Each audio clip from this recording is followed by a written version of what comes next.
Okay, welcome to Basement Door. We've got another online interview with the new band, Broken Saints. So, guys, how you doing? You all right? Very well. No, not too bad. How are you doing? Pretty good. You all right? Glad to be here. So, what we'll first of all do is introduce yourselves to the massive audience we've got, and so just go around the circle and introduce yourselves, and also what you do in the band as well. So, we want to know what you do in the band. Yeah. Well, my name's Dan. I'm the lead vocalist for Broken Saints.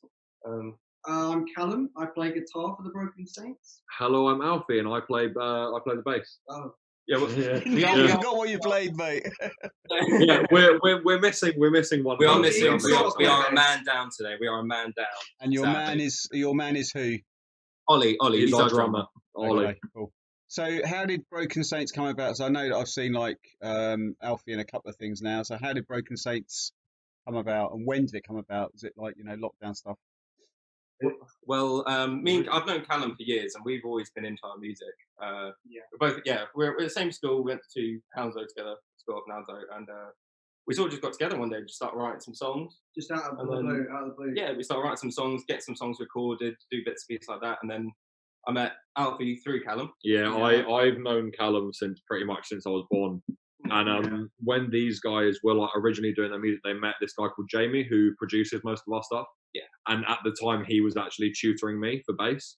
So Jamie mentioned me to them, and they were like, "Oh, hang on a minute, we already know this guy." Yeah, it was pretty weird. It was pretty weird, yeah. And then we met Ollie through the pub me and Dan used to work at. It was, wasn't it? Yeah, it was. Yeah, we knew his family really well. And he just happened to join us on a rehearsal, and it sounded really good. Wow, And since then, ever since. Yeah. So that's the sort of going back to how you know each other. Blah, blah. So when did you form the Broken Saints? Was that like recently? Four of us.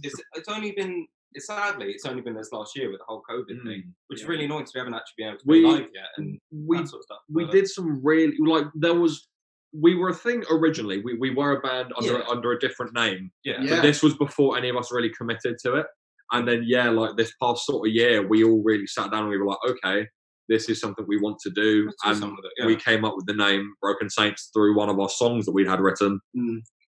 And that's when we started taking it a lot more serious. And stuck with us from then. But me and Callum were doing music stuff beforehand anyways. Like some of our songs me and Callum wrote before we even met these guys. Yeah. And then when we finally all met and we all got together and did our songs, it just sounded a lot better because everyone got behind the music, and we all have appreciation for the sort of type of music we're trying to get out there. Yeah, it did really well. I think it's where we click. So we want to try and be original, and we want to make our sound and have a sound that's unique to us in a way. And just that, to me, that's what makes an original band, and that's what makes it good, and it's something people might enjoy listening to at the end of the day. They will. And I think that's where we all sort of played together as a band. So it's only been this past year, really. We've really started to crack away with it and get serious with it. And it's been a good road so far. And I'm hoping, especially with COVID, if it clears over and we get back out there, I think there's a lot we can show people, especially going live and that sort of stuff. So Absolutely, I look forward to that anyways. So that's the next. So have you done a live gig together yet? No. Yes, no. No, we haven't. We've had some stuff planned, done some live stuff on like Instagram and stuff. We've got stuff planned for when we do go back, but as of yet, no, we've not performed properly. It's a shame. All the plans we've had have got put on hold completely. Well, so did everybody's, like. Yeah, everyone else's did as well. But it's a shame because that's what we want to do at this time. We've been playing together for so long, and we haven't been able to play live in front of people, and that's all we want to do at the end of the day. Just have that communication with people that want to support music in general, not just our music. But it does give us that time to like rehearse the stuff well. So yeah, it's good. Yeah, I guess that's sort of one positive is that you can get a really polished performance. Work out what's going on. Just don't forget that sort of when you come out there, you've got to be like full metal, if you will. Yeah, full metal. So that's cool. So I guess we'd love to see you at Basement Door when you get a live gig. We'd love to come down there. Yeah, love to play that. I think it'd be good. 100%. Yeah, it's good stuff. So how many songs have you actually got ready to go? we were actually just going through this a second ago. We've got amount of song wise, we have basically an album's worth done. We still want to make a lot of tweaks to some of the songs, and a lot of them are just sort of like the base foundations of what we want to build up from. Like change it up until we're happy with it and we get to the stage. But as it stands, yeah, we do have an album's worth done. We're still writing to this day, so I think when it comes around to the stage where we want to post the album, we can probably just we have a good selection of songs, and we can sort of custom make this album that we will all love, and we're more than happy to share with the world. Absolutely. Yeah. And so, what about? I take it you're all at sort of like I don't want to say school, college, uni. I mean, where are you? Are you all in the same place, or are you? So I'm the youngest. I'm still at college. These lot are all working. Yeah, they're so you're he's 20, 21, and our drummer's old. He's 20. He turned 25 the other day. But between me, Callum, and Ollie, we all work full time. So this music thing is sort of our getaway in the week. We try to do at least once or have a day of writing or something. And it's sort of like a getaway. It's something we really enjoy doing. And then to get us away from work and all the stress and all that sort of stuff of everything that's happening nowadays, sort of the music's our little safe place, as it will, where we can all get and actually do something we all enjoy and have a bit of fun with it. In terms of mental age, though, he's 5. Oh, yeah, he's 5. That's you, Callum. That's you, mate. Keep it going, mate. Cool. I'm a good boy. So what we do is we're going to listen to your song Dance. We're going to listen to that now, which is an acoustic sort of, and we'll talk about it when we come back. Yeah, sure. We'll have a little listen to that, and then we'll come back and we'll see everyone in just a few moments. Enjoy. Fantastic.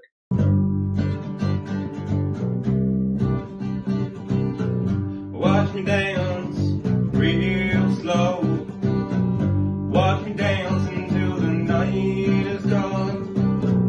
Looking at you with those crystal eyes. Maybe this is our only night. On the night there was plenty of times I gave you a chance. I can't escape this moment, like it will be our last. Dance with me slowly till the sunlight hits the ground. Dance with me slowly till the moon comes up and the stars come out.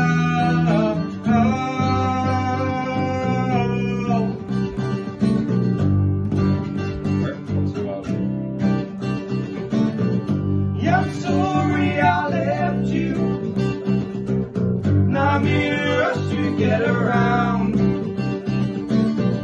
If we wait until the morning sun, we can lay in until the day is done. Yeah, dance with me slowly till the sunlight hits the ground.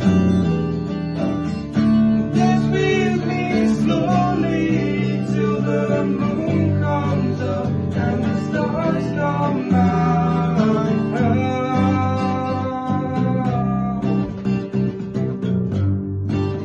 Hey.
Okay, there's dance.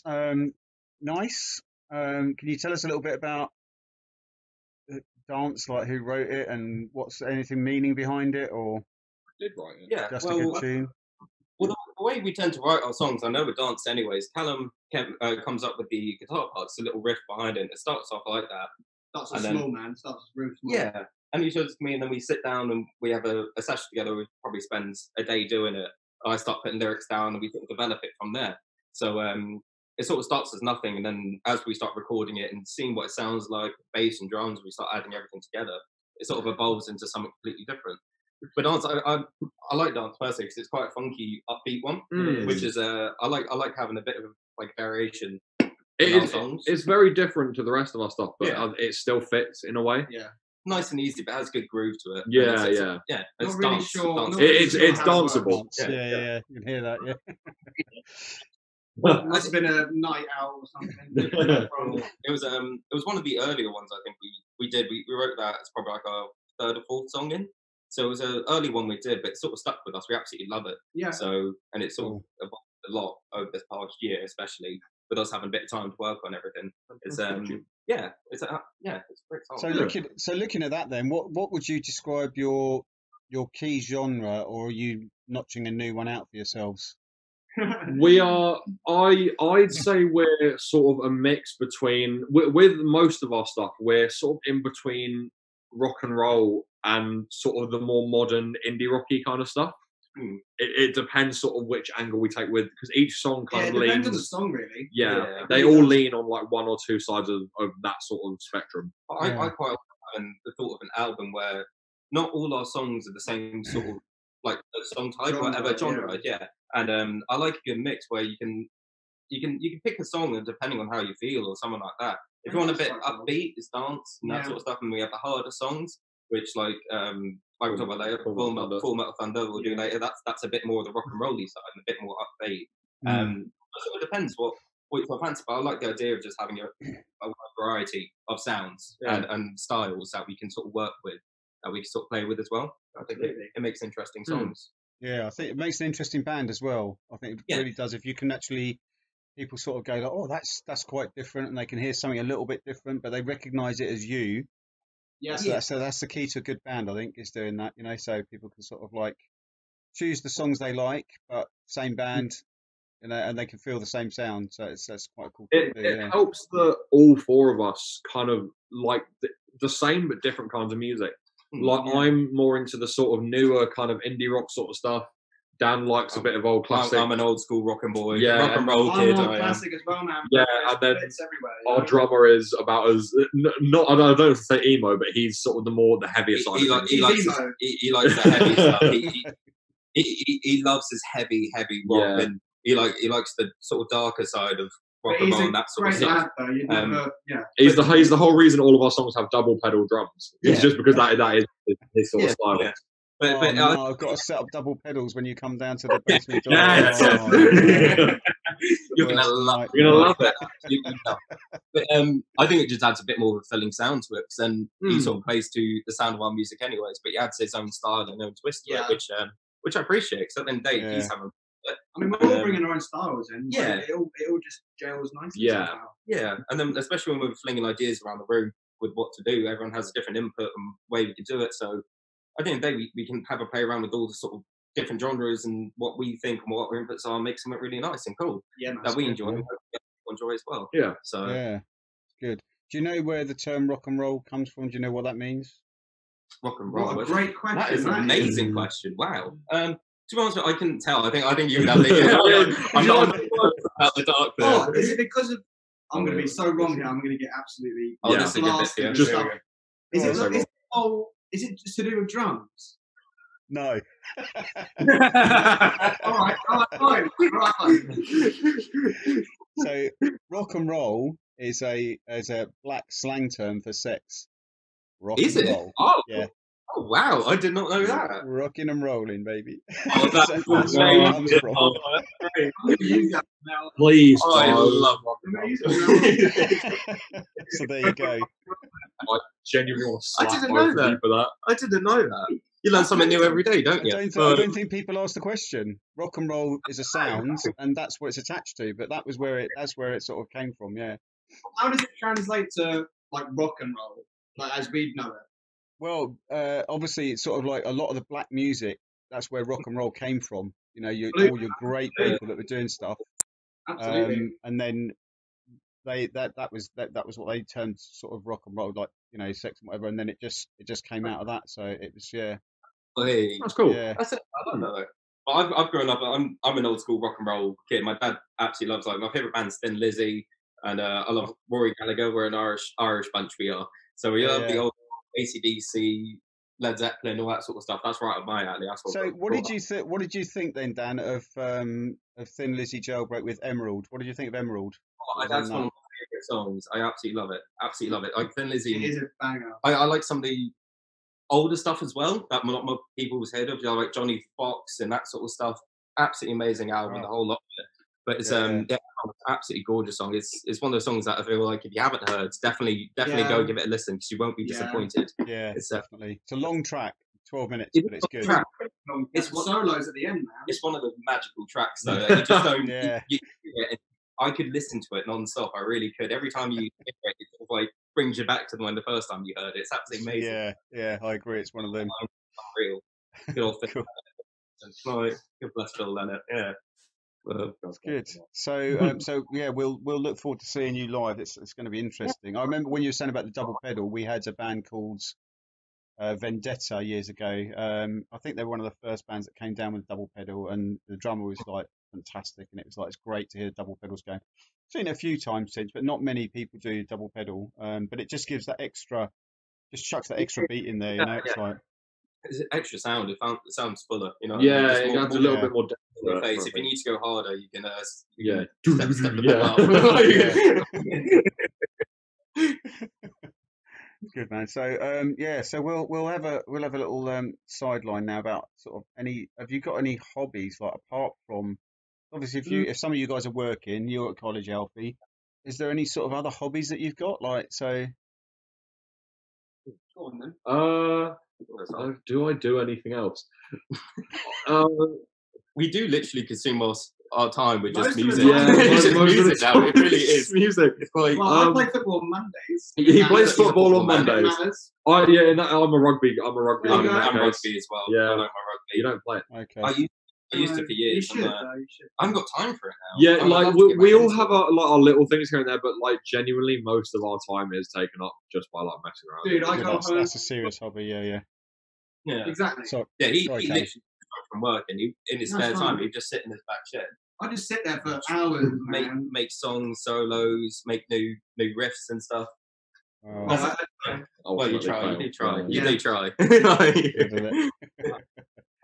That's what we see ourselves with. As boring as it sounds and whatever, but it's I think nowadays it's like I interviewed Dave Ambrose last week. I don't know if you saw the interview with Dave Ambrose that I did, and his history is I'm reading his book at the moment. It's quite amazing, and just that sort of like he was saying, you know, he was 15 years old, hanging out with Mick Fleetwood, and they were playing together and blah blah, and then Rod Stewart came along and Jeff Beck, but they were all kids, and it was like they were just at youth club doing stuff and whatever and things like that. You know, this whole thing, and you think I'm looking at all you guys that come down to the basement door now, and I'm thinking, when are you gonna do this, or are you gonna have lifelong friendships that go forward, you know, with other bands and everything, you know? It's an amazing thing. I think when I was at youth club in Hertfordshire, and it was basically ping pong and a bit of five-a-side football and bits. There wasn't music, wasn't there, and I think we've missed a big chunk in youth work of like over the years. It's a big chunk missed out of music. They sort of dropped it out and did these games and counselling and bits and pieces, and it's coming back in now. And I know Heatham House do some music nights. They used to do nights all the time, which is where we took in quite a lot of the slack when Heatham House stopped doing their band nights. We were already going, but we sort of just seemed to pick up quite a lot there.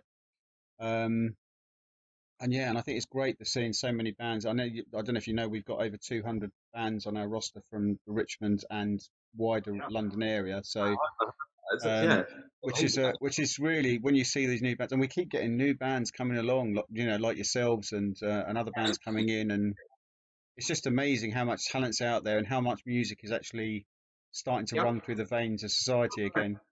It's good to see that, especially in these times where I think a lot of bands are struggling to get themselves out there, or even performing wise, or just doing anything with their music. It's nice to see that people are still out there trying it, and finding communities like you guys that are willing to give them a platform and help them out. Yeah, and it's awesome. great. It's great to see stuff like you guys are absolutely amazing by what you guys do.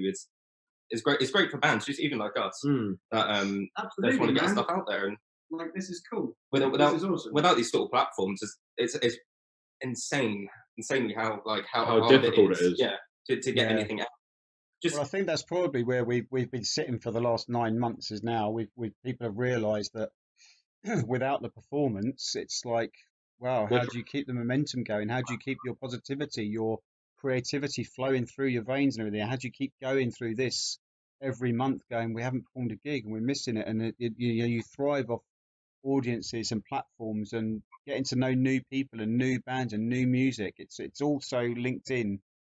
I'm missing it so much. I just, I did lose a bit of I did lose a bit of impetus a little while ago. So about a month ago, I started thinking, why am I, what we're doing? And it's like, I knew I was going to carry on, but it was just really hard to think, when are we going to get back to doing gigs? So I think 2021 is going to be amazing for us. But yeah, soon, man, absolutely. Yeah, not too far away. But I think that's what keeps us going, though. Is just the thought of, well, for us anyways, it's soon, and we will be getting back to live gigs soon, and we want to keep on top of ourselves and keep on producing stuff. So when everything does kick back, like we said earlier, you're going fist swinging, like you're going there looking to go every place you can get yourself into, just having a good crack. And I think if you can get your foot in as many doors as you can during this period, so when everything does kick back up, I think you're putting yourself in a better position. Yeah. And just get out there. So yeah, definitely. Well, look, talking about getting out there and performances and stuff like that, let's go and listen to Full Metal Thunder. Video you've done, so let's go and listen to that and watch it, and we'll have a chat about that when we come back. So we'll be back in. Amazing. Alright, have it.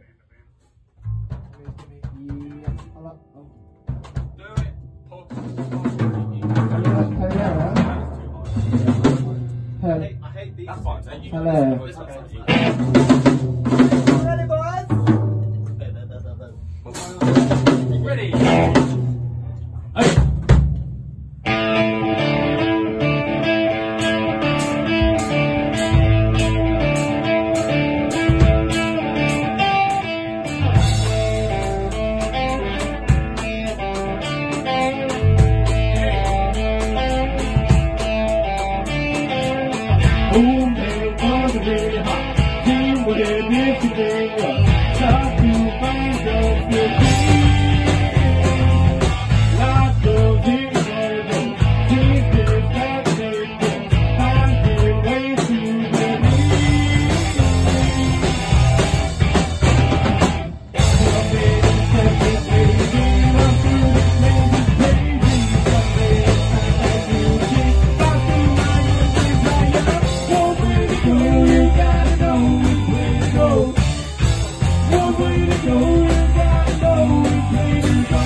man accepted me.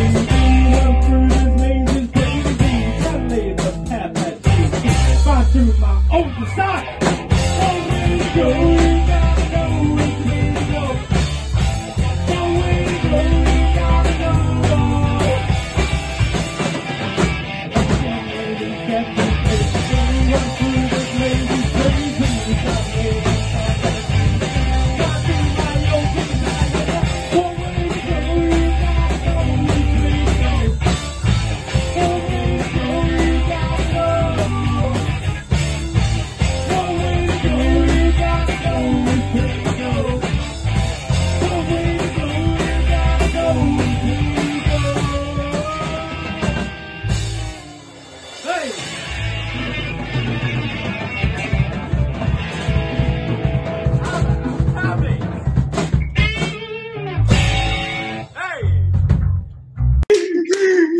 We're back. We are back with Broken Saints. Broken Saints. And Full Metal Thunder has just been on. So, Full Metal Thunder. So, you said the producer earlier was a guy called Jamie. Has he done something with that?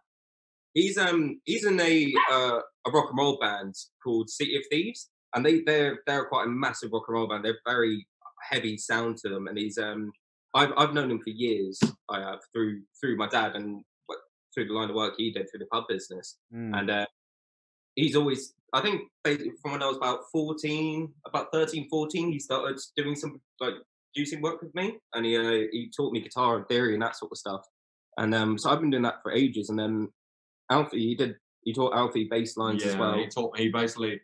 I'm mostly self-taught, but in like more intricate stuff, he taught me. Yeah, and he's in his band. He's the lead singer and the bassist for the band, their rock and roll band, and they're absolutely amazing. And then when me and Callum started doing stuff together, got Callum in for Jamie, and since then he decided to be our producer, and it's something he wants to get into more, is producing and that aspect of music, because he loves it. And for us, we have a good relationship because he believes in us and he believes we can do something with our music. So it's sort of his way into doing it as well. So we have a good relationship when it comes around to it, because he wants the best for us and we want to help him out along the way as well, if we can. That's and great. That's great. He's genuinely such a lovely fella, and he absolutely means the world to a whole lot of us. He's a mate more than anything. He really is a good mate, man. He's a friend of ours, and he's a key part of the band. He is, even though he's not on the front line. It's a really good start to sort of have someone who can do your music production for you as a mate and all that, and to keep that relationship going, because then all you've got to do then is just get your music out there. So you don't really need a manager as such, which is a tricky thing to do. So you don't need a manager. You can just do a lot of your own now. He's gone through everything we're going through already, though, because he's done the whole thing, the whole band start up and releasing the first album, and how to go about it, how to promote it. Because his band, they go on tours and stuff at this stage. They're massive. They go around here and everywhere. But if I was to have a manager, it wouldn't even be a managerial thing with Jamie. It'd be just like him sort of guiding us. We know he'll help us out along the way, even with just questions that any band starting up would be asking. Just like, how do I get out there? How do I get people listening to it? What's the best way to go about this and that? And he's always been there to answer all our questions. And he's a very good guy. Very nice guy. And we're lucky to have someone like him on our back. Great stuff. That's really good. Okay. So the Full Metal Jacket that we just heard there. So what's the song about? Is it like?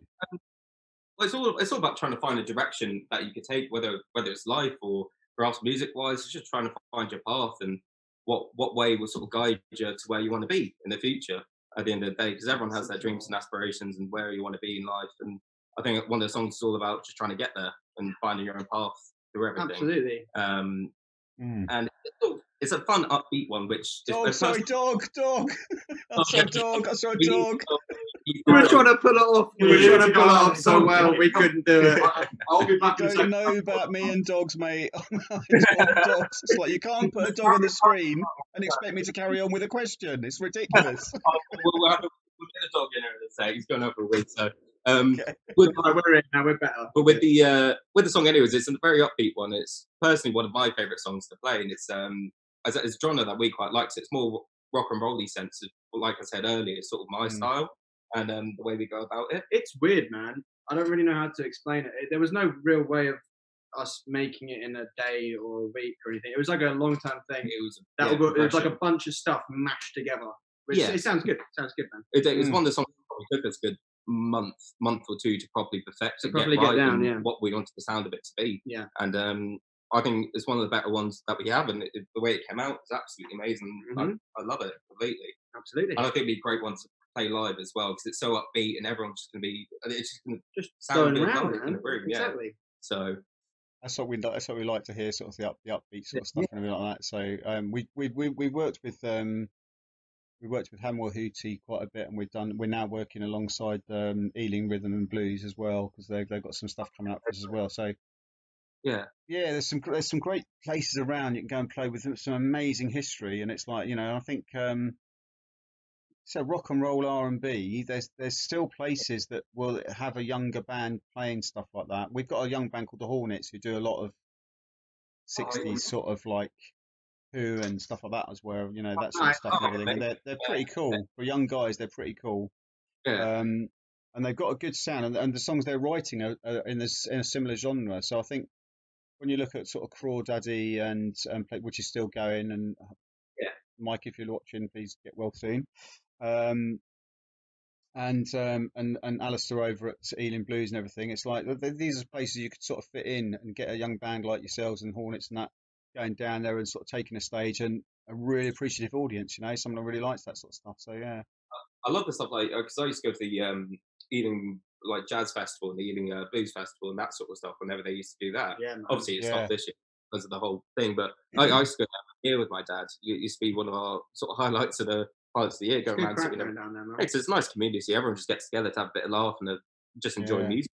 It's got a big history, because there's sort of like just in Hamwell down the road you've got like the whole Marshall Empire. Marshall Amps is all down there. We've met Steve Tannett a couple of times, ex Duran Duran manager. He's Marshall Records now, and Marshall Records have quite a sort of heavy to rock and roll, rhythm and blues sort of genre in there when they're picking bands out. So. But it's a great area, and lots of fantastic people played there, and we love going down there. And we've done the Hamwell Hootie 3 times now. That's amazing. That's massive. So the last one we did was I think there was 25,000 people. It was a beautiful sunny day, 25,000 people, all wandering around the streets. It's a free music venue, the biggest free music festival in London. And then we're running a youth stage, all these bands, and we had like a 40-minute queue outside. People trying to get in, 40 minutes they're waiting outside all day long. That's amazing. So that's what you need. I only live about 10 minutes away from Hamwell, so I go there every year. It's only around the corner from me, and the Hamwell Hootie is always a great crack at the end of the week. But we went last year, didn't we? We did. We went last year, and we did the but it's massive. How many venues is it? It's like 15. 15. I think there was 7. Hang on, there was 40 venues last year. Was there that many? I think there was about 40 venues last year. They've gone bigger and bigger every year. That was the 7th one last year. It's supposed to be the 8th this year. We had a stage lined up and everything. We were ready to go, got everything planned, and then bang, all went down the pan. So I was meant to be playing it. I remember that much. I was meant to be. Yeah, I think you were on the list. Yeah. So, but I don't know if you saw. So if you went last year, did you go to the big top in the Meadows and see the opening band? No, I don't think because I can't remember. We started where the busking bus, outside the pub. Oh, right, next to Evening Hostel, because that's the closest pub to me from where I live. That's only around the corner, so we start there and make our way from there all the way down and across. Well, try and make it as far. So the busking bus, we had Millie Kirby on there. We had Jade Thornton. I think we had another one on there as well. The busking bus last year. Opening the main stage was Queensway, which is one of our bands. They won our Back the Band, so they got to open the main stage at Hamwell Hootie, which was like that's a really cool thing to do. It's really good. So and then we had our venue up the road. So I know so many bands that go down there. So many bands that have played down there that that are doing really well. And you get to know these people. I love the way because they're very good at giving spotlights to new bands as well that sort of haven't really played much live or they don't have much of a following. They do give a good stage for people just just to get themselves out there, or even their name known, even if it's a couple of people that look at you. Yeah. After Yeah. it, so it's good venues. I know a couple of bands that have really played live, but they got a gig in Camberwell Hootie, and everyone said they absolutely loved it, and it's just good vibes. Absolutely. It's a great vibe because people, if they don't like your band, they'll move on and let other people into the space, and then you know they go and see another band. You've got so many options down, don't you, to go and see so many different things. Well, you know that there's now a new. This is going to be big this year. So a High Tides Festival, which is in by Ilpo Records, two friends of mine that run Ilpo Records in Twickenham, Kevin and Phil. They started up this High Tide Festival. 2019 was the first one. We did a whole youth stage out the back, and they had a main stage, and there's a couple of pubs doing it. Well, it's going to be quite big next year because obviously they're expanding it. They expanded quite rapidly. I think there's double the amount of stuff going on, and they're looking at expanding it up down to Twickenham High Street and up towards the Exchange Theatre and stuff like that. So there's going to be a lot of stuff involved instead of just Church Street. But yeah, they're amazing. Some really good stuff going on. That sounds great. Yeah. That does sound we'll have to get in touch about getting involved in some of that stuff. Absolutely. We'll Definitely, mate. Yeah. We'll I mean, I like trying to sort of. It's hard because we got to choose from all these different bands, but I sort of try to pick them and say, okay, we want to try and get different types of bands on. So there's a variety of stuff going on. So, you know, the festivals that we sort of encounter and do, like the High Tide, Hamwell Hootie, the other one, and then there's the Dub Fest we're supposed to do last year, which is a VW Beatle sort of festival down in Bracknell. We're supposed to do that, and that was and that got cancelled as well. So yeah, we'll get there anyway. We'll get there, and we'll get to see you as well soon. So that'd be good. Right, guys, listen. So it's been fun. it's been absolutely amazing. I loved it. Great.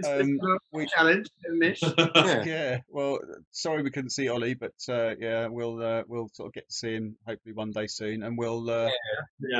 It's just quite hard getting ourselves together, but yeah, we're planning on getting more into the swing of trying to go rehearsal or something, and just get together and try and do our bits and pieces. So yeah, we'll have a couple of bits to be out soon, and content that people could just have a look at, listen to. And like we said, of course, on the 30th we've got Full Metal Thunder coming out. So yeah, so well, listen. Mention us in your post and send us a link, and we'll put it onto our stories, and we'll make sure we keep it regurgitating so people know. Cool. You know, we'll do that as much as we can. I always say, like, put it on I don't know how I receive it. It's like I get a notification from someone that either mentions or tags us, or one of the two. So I've got to figure out which one it is. That's the better one, and then I'll just pick it up and go just straight into the story. Yeah. We'll definitely sort that out anyways. And yeah, we have some new bits and pieces coming out, and constantly trying to work on stuff and release new. We're trying, but so is everybody else, man. That's what Everybody's we trying. Yeah.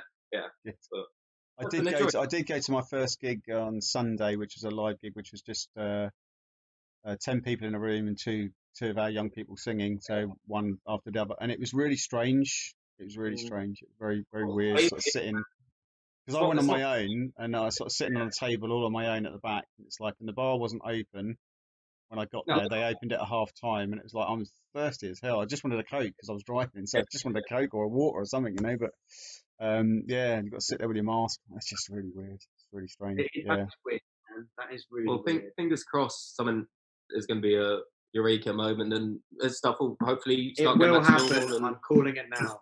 Yes, it's going to happen. Yeah, I think there's going to be a massive explosion in 2021 when things get kicked off again, and I think we'll see some amazing things happening in sort of bigger bands playing in smaller venues again. Because I think that the small venues, which we've all struggled with so much, the Music Venue Trust has been brilliant in what they do. I've got friends who run the Sound Lounge. They're looking forward to doing big live gigs again. Her dog, see what it does to me. It's like, dog.